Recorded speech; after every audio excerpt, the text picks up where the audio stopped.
दोस्तों स्वागत है आपका मेरे YouTube चैनल इंग्लिश बाबू पर। और आज मैं फिर हाजिर हूँ आपके साथ एक नई स्टोरी लेकर।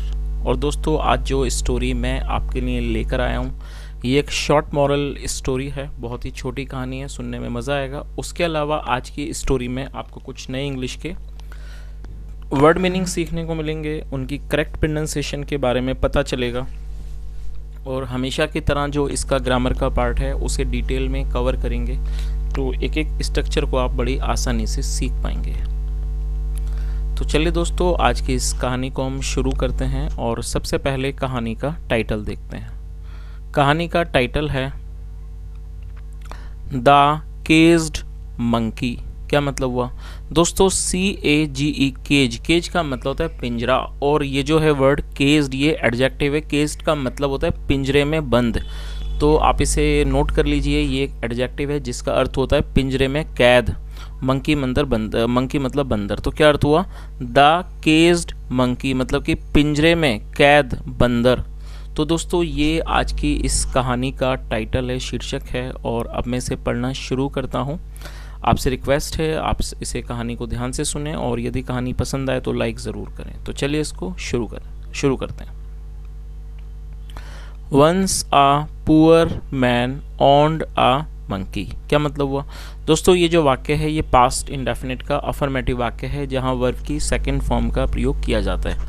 OWN ऑन का अर्थ होता है किसी चीज़ का मालिक होना, किसी चीज़ के ऊपर अधिकार होना, और ये सेकंड फॉर्म है ऑन्ड। तो क्या अर्थ हुआ? वंस एक बार, आ पुअर मैन एक गरीब आदमी, ऑन्ड अ मंकी। क्या अर्थ हुआ पूरी लाइन का? कि एक बार एक गरीब आदमी के पास एक बंदर था। He used the monkey to earn his livelihood. दोस्तों ये जो वाक्य है ये पास्ट इंडेफिनिट का अफर्मेटिव वाक्य है जहां सेकंड फॉर्म का प्रयोग किया जाता है।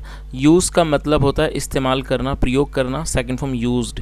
ही यूज्ड द मंकी मतलब वह बंदर का इस्तेमाल करता था, टू अर्न कमाने के लिए, हिज लाइवलीहुड। दोस्तों लाइवलीहुड का मतलब होता है जीविका, जिसे रोजी रोटी भी कहा जाता है। तो इस लाइन का क्या अर्थ हुआ? He used the monkey to earn his livelihood मतलब वह बंदर का इस्तेमाल करता था टू अर्न हिज लाइवलीहुड अपनी जीविका कमाने के लिए, या कह सकते हैं अपनी रोजी रोटी कमाने के लिए। The monkey used to display a variety of tricks. दोस्तों यहाँ यूज टू का प्रयोग किया गया। यूज टू का प्रयोग पास्ट के वाक्यों में कंसिस्टेंसी को दिखाने के लिए किया जाता है। जब हम कोई ऐसा वाक्य बनाते हैं जहाँ ये दिखाते हैं कि पास्ट में कोई व्यक्ति किसी काम को बराबर करता था तो यूज टू के साथ वर्ब की फर्स्ट फॉर्म लगाई जाती है।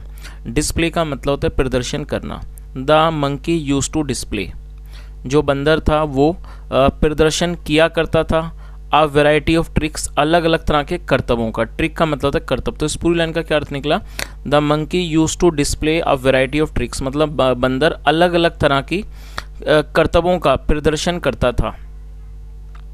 The people used to throw coins at his tricks and he would collect them for his master. क्या अर्थ हुआ?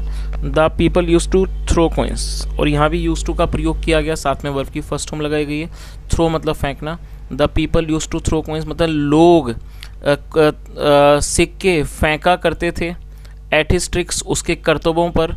And he would collect them और वह दैम मतलब कि उनको, कलेक्ट में इकट्ठा, वह उनको इकट्ठा कर लेता था। फॉर हिज मास्टर अपने मालिक के लिए। तो इस पूरी लाइन का क्या अर्थ निकला? The people used to throw coins at his tricks मतलब लोग उसके करतबों पर सिक्के फेंका करते थे। And he would collect them for his master और वह उनको अपने मालिक के लिए, अपने स्वामी के लिए इकट्ठा कर लेता था।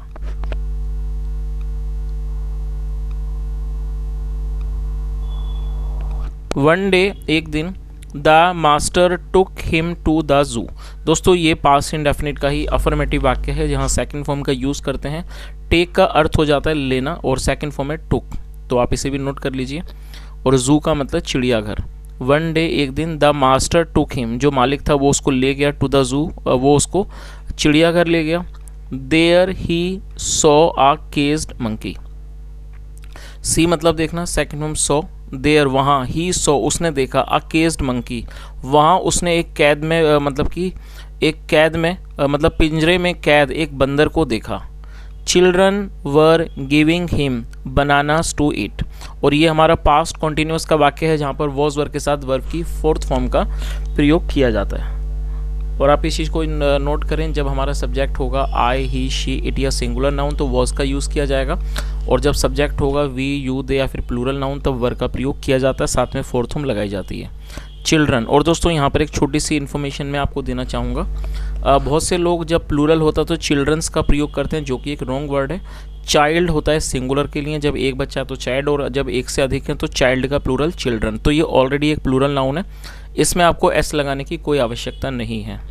आमतौर पर मैंने देखा है कि कई बार लोग पीपल्स वर्ड बोलते हैं, शायद आपने भी सुना होगा, लेकिन यहाँ पर भी ध्यान देने वाली बात यह है कि जो पीपल है वो अपने आप में एक प्लूरल है, जिसका मतलब है कि एक से ज़्यादा व्यक्ति, लोग।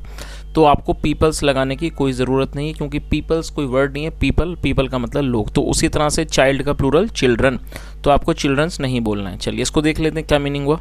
Children were giving him bananas, मतलब बच्चे उसको बनाना, केले दे रहे थे, टू ईट, खाने के लिए।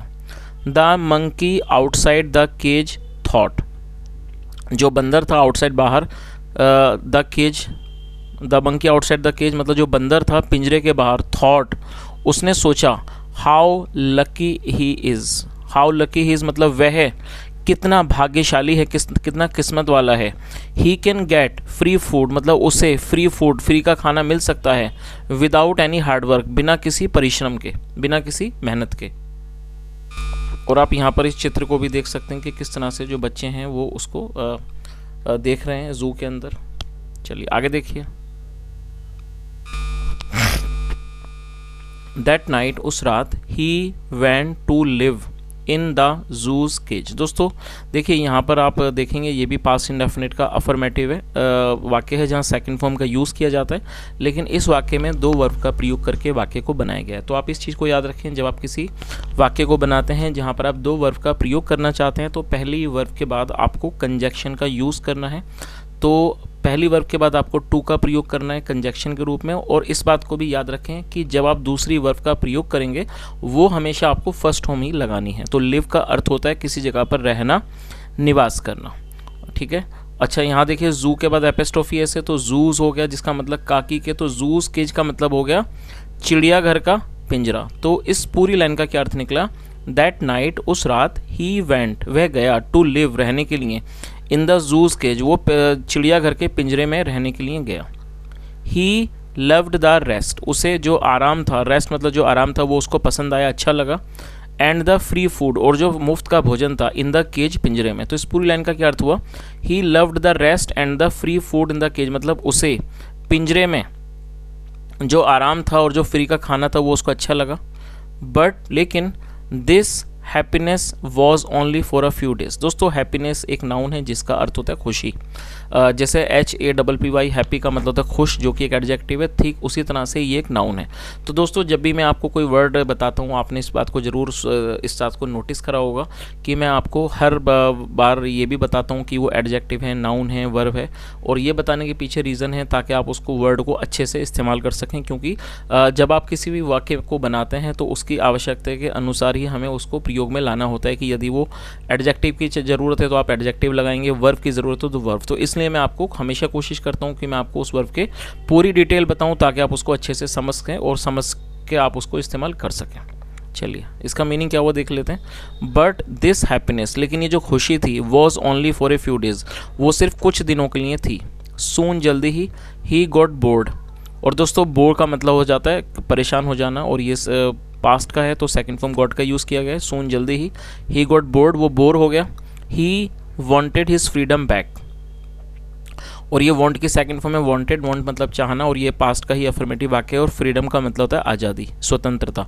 ही वांटेड हिज फ्रीडम बैक मतलब वह अपनी आज़ादी वापस चाहता था, सो इसलिए he ran away from the zoo. Run की सेकंड फॉर्म रैन, इसलिए he ran away from the zoo, इसलिए वह जू से भाग गया। एंड केम बैक, और वापस आ गया, टू हिज मास्टर, अपने मालिक के पास। देन फिर द मंकी रियलाइज का मतलब होता है किसी बात का एहसास होना। जो बंदर था उसे एहसास हो गया कि that it is hard to earn living, मतलब ये मुश्किल है। क्या मुश्किल है? टू अर्न लिविंग मतलब कि जीविका कमाना।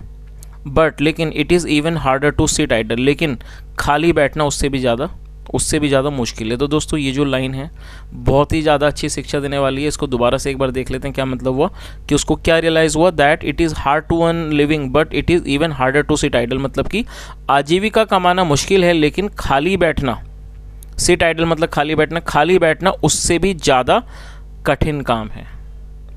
तो दोस्तों ये आज की एक छोटी सी कहानी थी, लेकिन मैं समझता हूँ यदि हम कहानी के मॉरल के बारे में बात करें, मॉरल बहुत बड़ा है, क्योंकि जैसा इस मॉरल में बताया गया है कि आजीविका कमाना जाहिर सी बात है वो एक परिश्रम का काम है, क्योंकि जब हम लोग अपने जीवन में काम करते हैं अपने परिवारों का पालन पोषण के लिए, तो हमें बहुत ज़्यादा मेहनत करनी होती है अपनी आजीविका कमाने के लिए, जो कि आज के समय में बहुत आसान काम नहीं है। लेकिन खाली बैठना उससे भी ज़्यादा है, क्योंकि जो लोग खाली होते हैं उन्हें ऐसा लगता है कि जो खाली बैठना है वो उससे भी ज़्यादा मुश्किल काम है।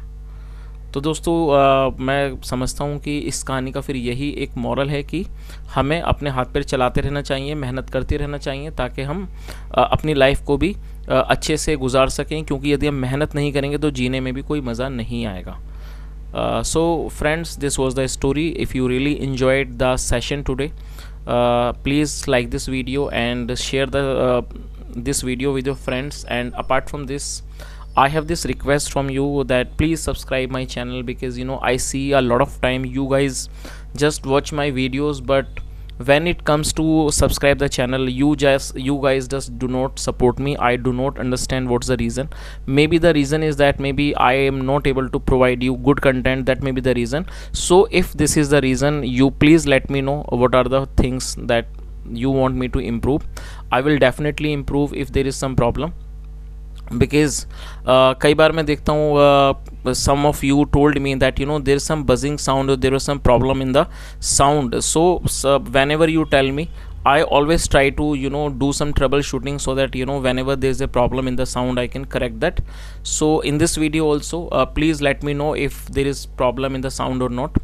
अगर आपको आज की वीडियो में भी साउंड की कोई प्रॉब्लम लगे तो आप ज़रूर बताना, और यदि साउंड आपको अब तक ठीक लगा हो तो आप ज़रूर बता देना, क्योंकि दोस्तों आप वीडियो देखते हैं, आप बेहतर समझते हैं, क्योंकि यदि आपको ही समझने में प्रॉब्लम होगी तो जाहिर सी बात है वो चीज़ वो ठीक नहीं होगी। और यदि आप इसमें कोई कमी है कुछ हो तो आप मुझे बताएं, ताकि मैं अगले वीडियो में उसको सुधार कर सकूं। तो आप मुझे ज़रूर बताएं कि क्योंकि पिछले 2-3 वीडियो में मैं देखा कई लोगों ने बताया कि सर प्रॉब्लम है साउंड की थोड़ी, तो आप इसे सही करें।